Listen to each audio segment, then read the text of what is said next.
Hey, what's up, everyone? Sly here with D. D, man, that game against the Jags, we had a lot of new looks, a lot of new alignment, but this right here was really intriguing. Let's check this out right here.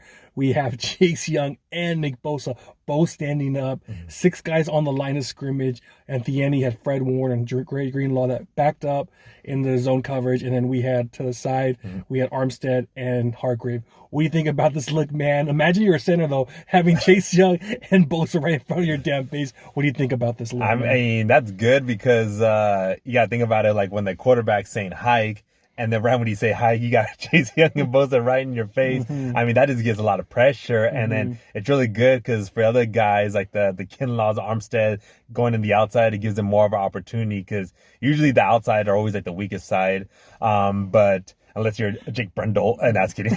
But other than that, like I think that's like a very like a good game plan because that's our two best players right there. There's a pressure the quarterback, and also I think it's gonna help us moving forward because where I feel like we struggle a lot is where the quarterback is doing like the up the run. Oh, yeah. You saw with Kirk Cousins, he's not even a freaking runner, and that guy was running up the middle. Imagine when we play Jalen Hurts, who's like a scrambler, runs up the middle. Those are the things I want to minimize because I feel that's where we struggled a lot, whereas quarterbacks are mobile and extend the plays. Yeah, I loved it, man. I thought it was great.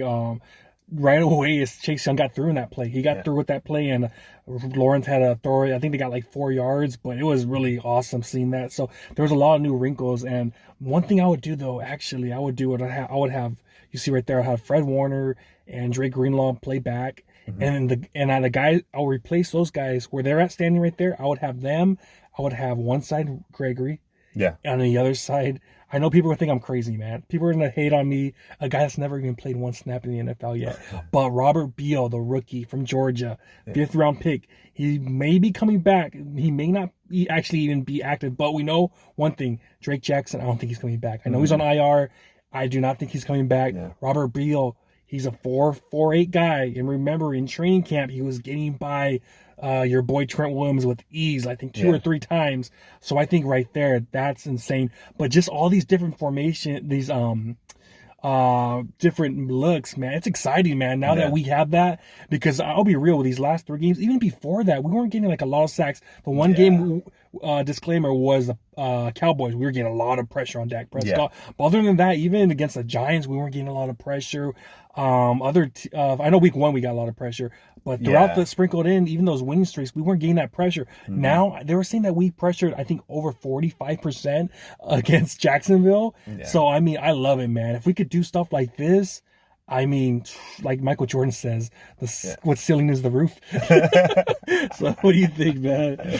Nah, I agree with you, man. That's where for us moving forward, I think that's going to be very huge for our defense because that was one of the things that really stood out last year was that we were getting the pressure. Nick Bosa was looking amazing. And then we had Evucom and Omenu, those guys were getting pressure too. We don't have those guys, but now with Chase Young, changes everything, you know. And now, and I know it's only been 1 game, but then now Nick Bosa starting to look like the real like Nick Bosa, and all the pressure not going on to him. Rejuvenated. Now with him and Chase Young, he's looking like the defensive player of the year candidate, and so that's what I'm very excited for is the pressure and then the way our defense is playing. I think Steve Wilkes playing right there on the sideline, him engaging with the players, that was like very huge. And moving forward, man, I'm excited.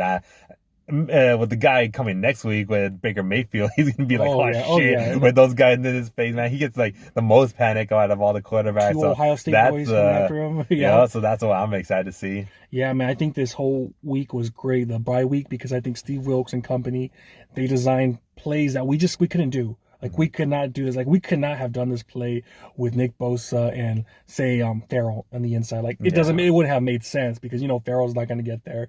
Or even, who else do we have in the end? I know that since Drake Jackson's gone, our other end guy is probably Gregory. Maybe Gregory, but I don't know. But I'm excited, man, because I saw a few different looks. I'll do another video on another look that we had who I thought was absolutely amazing. But I just feel that it's exciting seeing all these different things. And if we execute the way we did, I think this is the best defense in the NFL.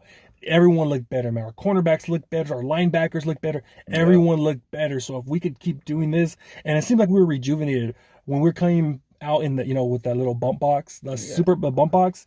You saw Chase Young out there dancing with Deebo Samuel and Trent Williams. It just looks like a whole different team. We look rejuvenized and ready to go. So I mean, it's a big week this week, and I know we have a huge game on Thanksgiving also, and then the week after is the Mecca, obviously against the Eagles. So I mean, if we play the way we do right now, it's going to be great. And I love the fact that Chase Young, what he loves playing against is the Eagles. I think he's had 2 or 3 sacks already this year because they've already played him twice when he was with Washington. So that's why we bring in someone like Chase Young. I know guys like Grant was saying it was a desperate move. That's BS, man. No way in heck this was a desperate move. Chase Young right now, he changes everything. And if he continues to play the way he does, there's no way in heck we can let him go, man. We have to find a way to resign him. I know Ayuk, we got to pay Ayuk. But Chase Young, man, if he plays the way he is and he jousts the way he jousted week 1 with 4 pressures, half a sack, oh, man, you got to find a way to resign him. But anything else you got? One thing I also wanted to touch on, too, that you said earlier was with the whole defense flowing. That also with who do you lose to? The Bengals, the Browns, who was the third team that we also lost to? Vikings. So like during those games where that was like very key was maybe besides the Vikings game, but it put a lot of pressure when our defense was getting torched. It put a lot of pressure on our offense to make some plays. You look at the Browns when Lenore got burned with Amari Cooper having that deep play, and then all the momentum was going to the Browns.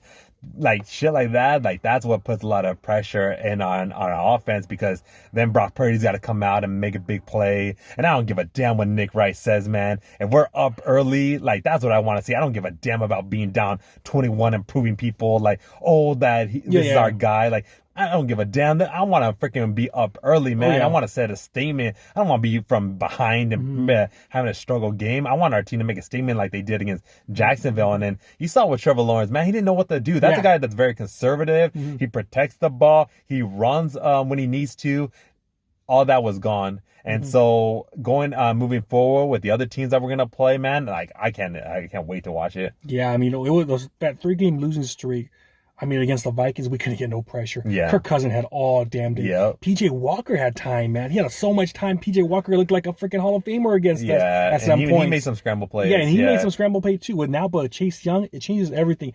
And I'll be honest with you. What changes everything too, I'll be honest, Drake Jackson, the fact that he was getting owned by tight ends, he was not bringing no pressure at all. He was bringing nothing. Now the fact that we have Chase Young, that was the missing piece. I kept saying that was the missing piece that we needed, and it looks like we finally have it. So I just can't wait to see what other different alignments we're going to have with Steve Wilks out there, because he's been a coach forever, a defensive coach forever. So I hope he has some exotic stuff with these two guys, because I mean, it's exciting, man. And Hargrave too, he had a monster game too. It seemed like everybody was just up.